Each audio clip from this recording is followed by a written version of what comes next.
Olá, pessoal. Estamos aqui novamente para passar mais uma rápida reflexão de um texto que eu tenho escrito aqui no blog, aqui no portal Veritas. Basta que vocês venham aqui e leiam, que é um texto bem interessante. Portal veritasblogspot.com, nosso blog, onde tem muito texto, inclusive sobre os estoicos. E eu vou falar exatamente sobre esse texto aqui, ó, que é a História e a Idade do Ouro. É, E é interessante esse texto, porque, na verdade, ele vai fazer uma correlação entre o estoicismo e a mitologia. Ora, todos nós sabemos que lá no arcadismo, na Grécia arcaica, quer dizer, anterior ainda à ascensão da filosofia, ela era um mundo povoado por mitos, lendas, deuses e criaturas. Era um mundo em que os gregos o interpretavam de acordo com lendas. Daí surge, então, os deuses olímpicos, surge o Ciclope, a Medusa, e todos aqueles deuses e criaturas que nós encontramos, por exemplo, nos filmes. Guerra de Titãs, por exemplo, que é um filme bem interessante que mostra muito isso. Existem outros filmes aí também com essa perspectiva. Daí então surge a questão da filosofia, né? Onde quando vocês começarem a estudar história da filosofia, vocês vão perceber que a filosofia nasce como um questionamento reflexivo dessas crendices. Então o mundo começa a não mais ser povoado por deuses e criaturas. O mundo agora ele é racional, ele não é mágico, ele não é encantado. O mundo agora ele passa a ser um objeto de estudo reflexivo. Então, da onde surgem então assim os pré-socráticos, por exemplo, né? Onde eles vão começar a estudar o princípio orientador da realidade, a arquê, a physis também, né? Então, você vai ter aí nomes como Tales, Anaximandro, Pitágoras, Parmênides, Heráclito. Indo mais para os atomistas, você vai pegar Demócrito, Leucipo e por aí vai. Todos eles tentando fazer uma leitura não encantada, não mágica, não sobrenatural do mundo. Embora seja meio complicado falar em sobrenatural para os gregos, porque mesmo nesse mundo povoado de deuses, não era uma perspectiva sobrenatural como é no cristianismo. Né? Os deuses, nessa época, eles não estavam apartados do mundo. Os deuses estavam no mundo, quer dizer, o Olimpo era um monte real, físico, não era nada mítico, e os deuses, inclusive, se relacionavam com os homens e muitas vezes tinham, inclusive, filhos com os homens. Hércules é o maior exemplo, que é um semideus, filho de um deus com um humano, com um mortal. Então, diferentemente do que acontece com o cristianismo, os deuses não são sobrenaturais. Muito pelo contrário, eles são exatamente, explicitamente naturais, eles são naturalizados. Então, de qualquer forma, a partir dos pré-socráticos, o mundo passa a não ser mais encantado, ele passa a ser racionalizado, o mundo passa a ser reflexivo. Só que não é exatamente dessa forma como se fala em boa parte dos livros de história da filosofia.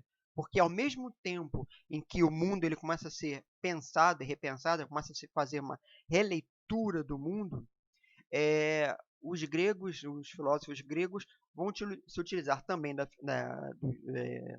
folclore e da mitologia para explicar o mundo. Basta você lembrar, por exemplo, de Platão, que muito da filosofia platônica é utilizada, na verdade, tendo o mito como fundo, como pano de fundo. Daí o mito de daí o mito do Anel de Giges, e por aí vai.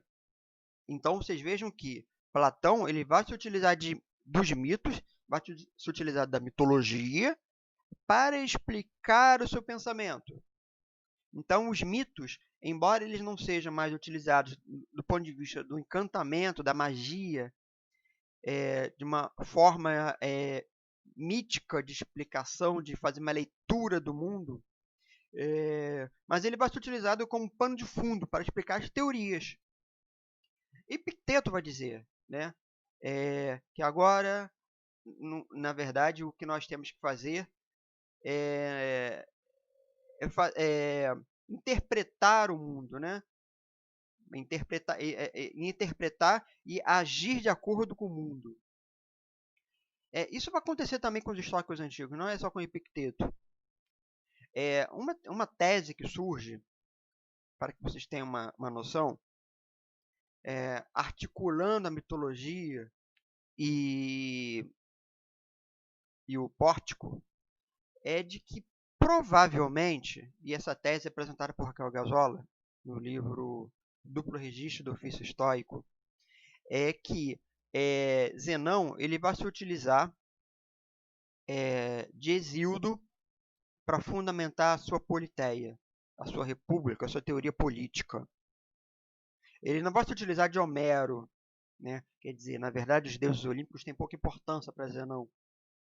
O que vai ter maior importância para ele, na verdade, vai ser Hesíodo. Hesíodo ele vai se ocupar da história mítica da criação do mundo. Então vai pegar os titãs, os deuses primordiais, os titãs. E Homero vai pegar os deuses olímpicos em diante. Parece que a história dos deuses olímpicos não é muito cara, não. Talvez ele tenha se ocupado mais da história da criação do mundo, do universo, do cosmos, né? Então ele vai utilizar de Hesíodo, especialmente o livro Os Trabalhos e os Dias. Nesse livro Os Trabalhos e os Dias é narrado a sequência da criação dos homens, onde ele narra, a partir daí, aquilo que ele vai chamar de Idade do Ouro.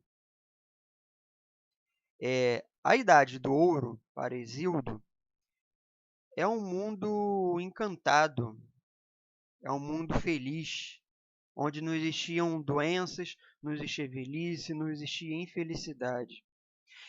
Eu separei, para que vocês tenham uma noção, uma passagem do livro de Maria Helena Chauí, Introdução à História da Filosofia, que ela fala o seguinte, que é bem interessante.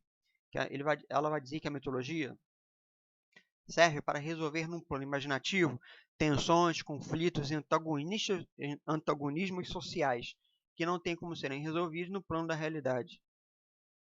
Graças ao encantamento do mundo, cheio de deuses e heróis, de objetos mágicos, efeitos extraordinários, o mito conserva a realidade social, dando-lhes um instrumento imaginário para conviver com suas contradições e realidades.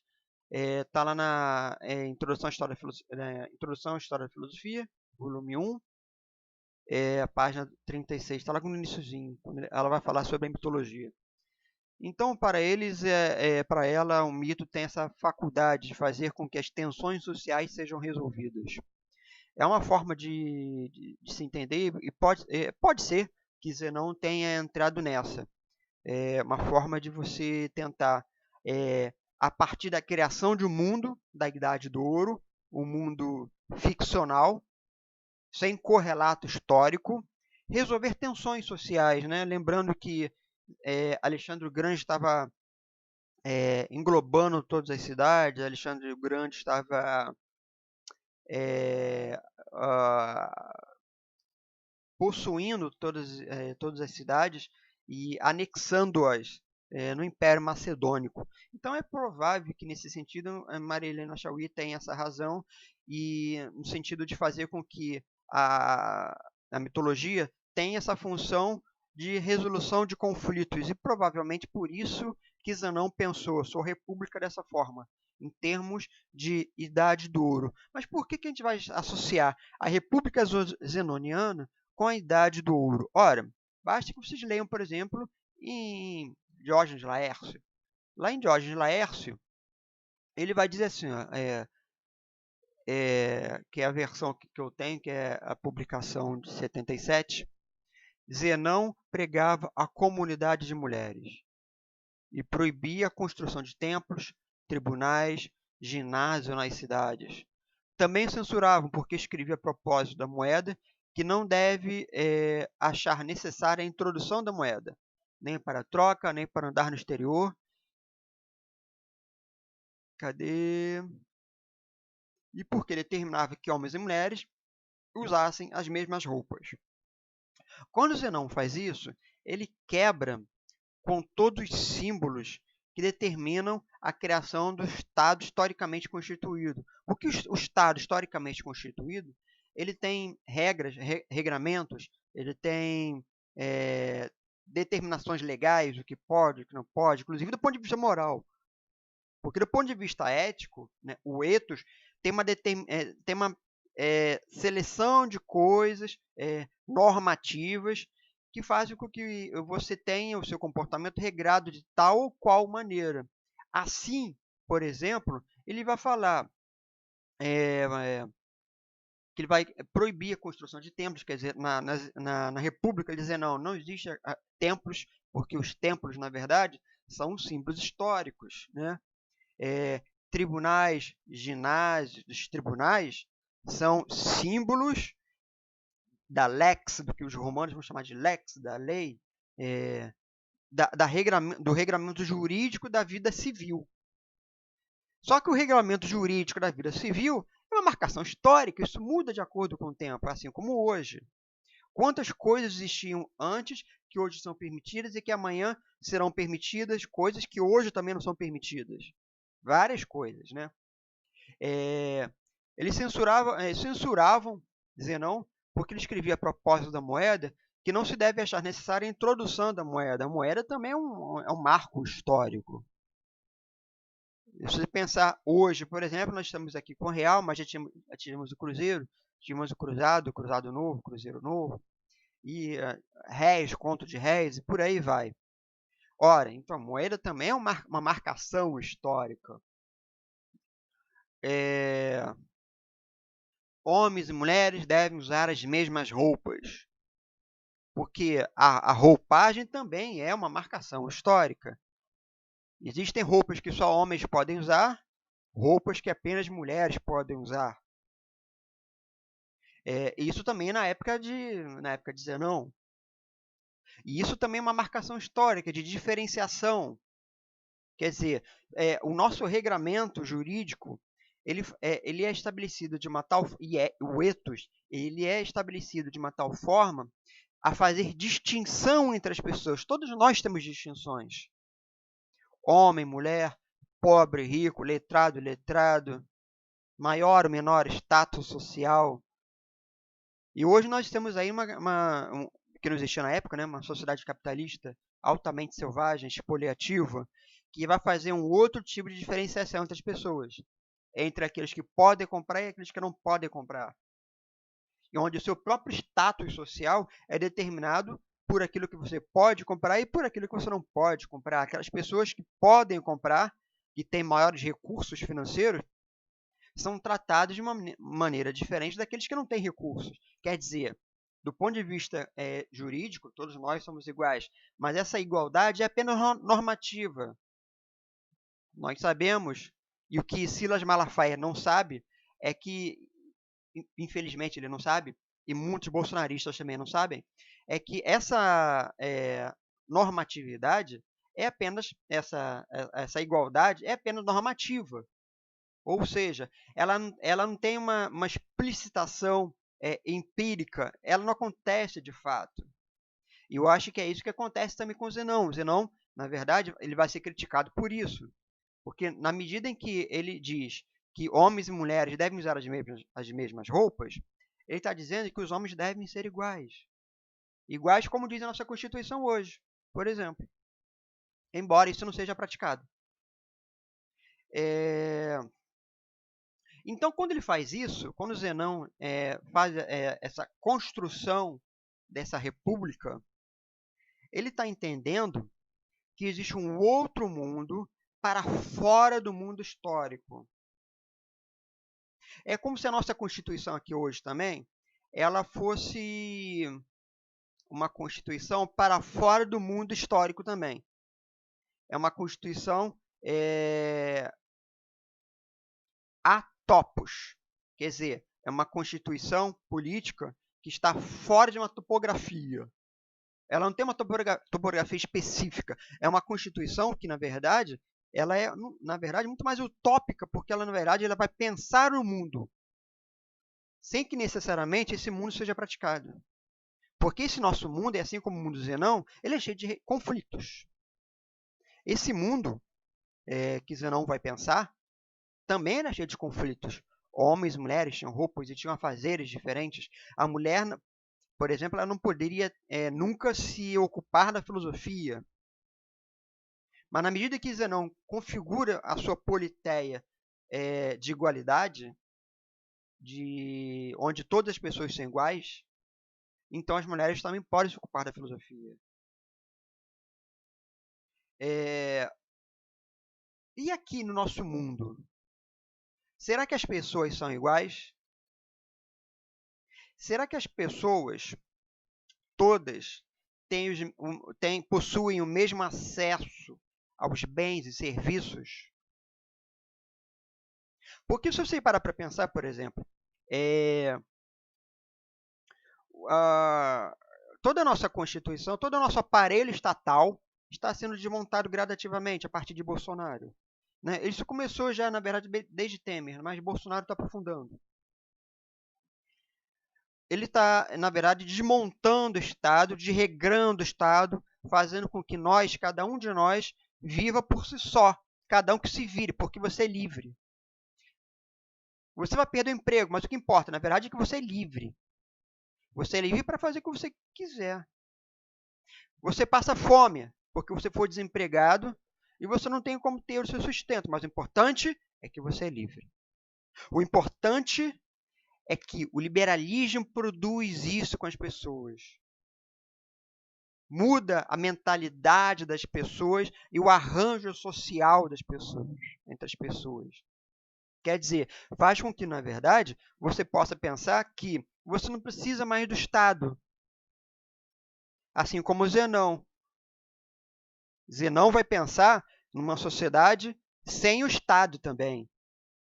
De uma certa forma, o liberalismo vai fazer isso também. O neoliberalismo vai fazer isso também. Fazer com que você viva para fora do Estado, porque o Estado não é mais necessário. Só que Zenão pensava de uma forma que é bem diferente, né, do neoliberalismo. Porque Zenão vai pensar numa sociedade sem Estado, mas onde todas as pessoas fossem parte de um todo. Aqui é diferente. O que Bolsonaro e Guedes querem fazer, na verdade, é pensar num Estado que seja realmente separado da sociedade, mas nós não fazemos parte de um todo. Aqui, na verdade, é cada um por si, cada um que se vire. É isso que Silas Malafaia fala toda hora também. Ele fala bem assim, né? Vai lá, malandro, cada um que se vire. É mais ou menos assim que ele fala, né? Você tá doente? Que se vire, paga o médico. Você precisa de um serviço qualquer, sei lá, paga. Será que foi isso exatamente que Zenão pensou? É difícil, porque na verdade são contextos diferentes. Nós estamos falando de alguém que criou um modelo de cidade, uma república, que na verdade é 300 anos antes de Cristo. Está muito longe de capitalismo selvagem como nós temos hoje, né? Se a gente pensar capitalismo, o surgimento do capitalismo a partir da Idade Média, e que se foi se aprofundando cada vez mais, século XIX, século XX, XXI, a gente está essa desgraça toda que a gente tem aqui hoje.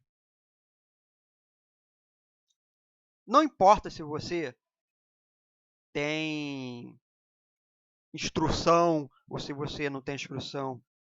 Na verdade, o que eles vão dizer é que o que importa, no final das contas, é o lance da meritocracia. De uma certa forma, ele tem algo de real. É interessante que a gente comece a pensar sobre... É interessante que a gente comece a pensar, por exemplo, sobre trabalhar para conseguir as coisas, mas não dessa forma com que Bolsonaro fala, por exemplo, né? Com que Paulo Guedes fala. Ora, Essa meritocracia que eles falam não acontece. Não foi isso que Zenão também pensou. É claro que ele nunca vai falar em meritocracia. É evidente que não. Mas essa meritocracia que eles falam, ela nunca existiu, porque na verdade pessoas são desiguais. As pessoas sendo desiguais, elas não vão partir do mesmo ponto. Então, o objetivo para algumas será muito mais dispendioso, muito mais difícil do que para outras pessoas, porque a sociedade é desigual. Alguém que estudou num PH não vai ter as mesmas condições de alguém que estuda numa escola pública hoje no Brasil do século XXI, no interior do Ceará. Não dá para falar em meritocracia nesse sentido, porque o ponto de partida será sempre diferente. Ora, as pessoas são iguais para Bolsonaro, para Malafaia, assim como, na verdade, são iguais lá para Zenão, para Marco Aurélio. Só que são termos diferentes. Estamos falando de coisas diferentes. E a gente tem uma dificuldade porque, na verdade, em termos de estoicismo, por exemplo, nós trabalhamos muito em termos de fragmentos. Nós trabalhamos em termos do que a gente capta de um autor aqui, de um outro autor ali. Então, a gente acaba, na verdade, tendo que reconstruir a história, remontar a história e as teses. Então, a gente trabalha muito mais, às vezes, em termos de conjectura. E é claro que a gente não pode, por exemplo, olhar para Zenão com os mesmos olhos que a gente tem de um homem do século XXI. Você não pode olhar para Zenão com os mesmos olhos de um neoliberal. Claro que não. São sociedades e mentalidades completamente diferentes. O ethos é diferente, o antropos é diferente, a psique é diferente, a metafísica é diferente. Mas o que importa, na verdade, hoje, eu volto a dizer, é que nós sejamos livres. Mas basta pensar, eu acho que essa é uma reflexão, se essa liberdade que nós temos hoje, se essa realmente é a liberdade que Zenão pensava, se essa é a liberdade do sábio zenoniano, o spoudaios, né, o homem perfeito, sempre dotado de logos, sempre em consonância com a física, com a natureza, sempre tendo uma tensão tal no pneuma que insufla o seu hegemoníaco de tal forma que o seu pensar, o seu sentir, o seu agir seja sempre reto. Eu acho que não é essa a perspectiva realmente do neoliberalismo. Você pode realmente pensar em termos de igualdade, mas em termos diferentes. Porque a liberdade do neoliberalismo é muito mais uma liberdade de compra e venda. A liberdade de Zenão é uma liberdade de agir. É uma liberdade que está muito mais atrelada com esse estado, em termos estoicos, tecnicamente falando, com uma tensão específica do seu hegemoníaco, que é uma estrutura da alma, como o Zenão vai pensar. E essa tensão do hegemoníaco é que fará com que você seja ou não uma pessoa feliz, um spoudaios, um sábio, livre das afecções, das representações que causam a infelicidade. Então, eu fico por aqui. Eu acho que já tem bastante material aqui para a gente pensar. E compartilhe. Vamos pensar mais a respeito. Vamos continuar pensando sobre esse tema, que eu acho que ele é bem interessante. E para que a gente possa continuar pensando sobre a República de Zenão. E sobre a nossa República também. Para que a gente possa, talvez um dia, nos aproximarmos do que nós sabemos a respeito da República de Zenão. Eu fico por aqui, então. Não deixe de visitar aqui o Portal Veritas, tá? O blogspot.com, portalveritas.blogspot.com. Compartilhe à vontade, tá bom? E visite também nossa página lá no Facebook, Portal Veritas. Nos encontramos por aí.